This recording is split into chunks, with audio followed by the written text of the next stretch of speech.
The Double RT Boxing Show. Thanks for tuning in. We are watching the prelims, and what should be Chris Colbert in pink to support his mom's breast cancer and all other cancers battlers. He should. Did they announce the score, or is he just? Cards, our officials, all three scored about the same. They all scored about 79 to 73. All three in favor of the winner, and still undefeated. He won that easily. This is the second time Chris Colbert has made the Double RT Boxing Show. Thank you for tuning in. Please subscribe if you have not.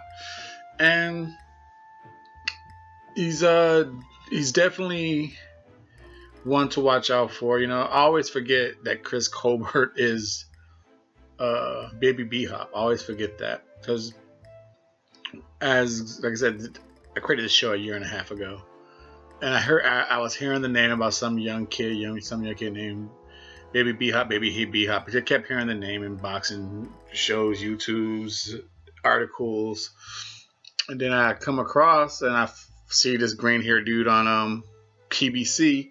I'm watching it because it's boxing. I'm watching it, and then Chris Colbert, baby, this is the guy, Baby B-Hop. He's pretty good in this fight. Again, he's looking sharp. His offensively, his speed and his punch selection and the way he throws punches, hand speed, and all that stuff.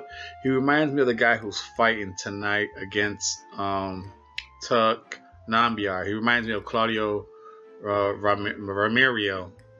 That the slim build, the hand speed, the awkwardness, the bending down. Offensively, he reminds me of him. Defensively, he's better. He's in and out with his feet. He's punching you with the 1-2, turning back and forth between southpaw orthodox, hitting you with the 1-2, skating off to the side.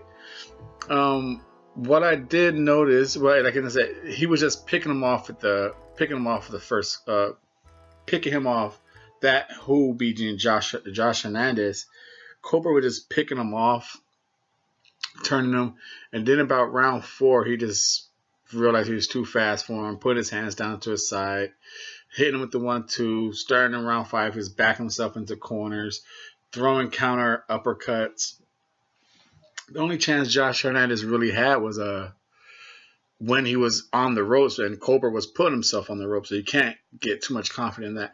Now, what I can say on Colbert, like I said, there's tremendous amounts of pros right now at 9-0. He's good hand speed, good punch selection. Defensively, he rolls punches well. He slips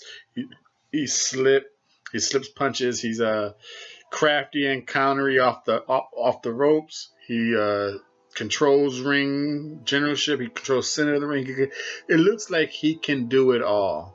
Now, the one con I do see in him is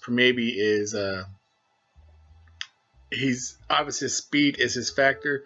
How much power does he have? And he's not I think he had like 2 knockouts out of 9 fights.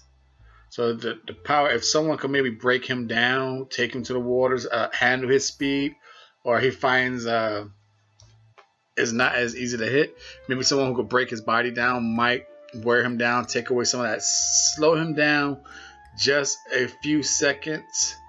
That might make him a really different fighter. And when he is moving, and like I said, he's good defensively with his legs, and when he is, he has a tendency sometimes to back straight out with his hands down, with his chin up in the air. So right now he's slipping punches, waving, slipping and waving and dodging, but it's kind of in a straight line. And when he's moving on his head, his hands are down. So if someone's maybe to the double jab, triple jab, maybe they could follow him in and land something.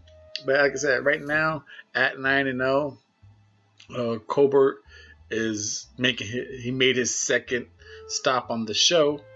In his last 3 fights, we covered 2 of them.